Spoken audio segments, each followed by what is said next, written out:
Hello everyone, this is Julian from Kanen Coffee, and today we have a Lelit Mara X with us in the shop. And I came in for a few issues, mainly that the steam boiler was overfilling, which was pouring out of the exhaustion valve through the bottom. That exhaustion valve is connected to a bunch of valves on your machine, mainly the OPV, your boiler safety valve, and also your vacuum release valve.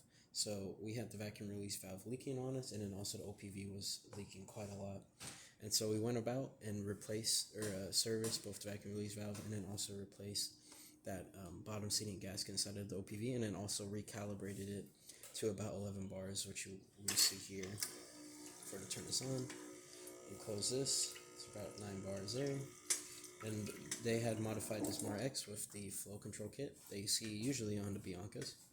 But mainly we're just testing the steam quality just because we were having overfilling issues earlier. And now we're having nice steam.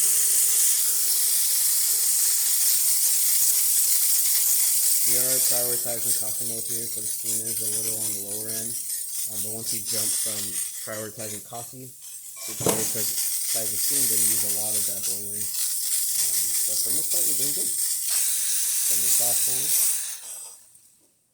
And then turn off the hot water side just for a quick second. And yeah, that's about it for this repair. If you like this video or any of our other repairs on our channel, leave a like, subscribe, and hit the bell. Thanks for watching.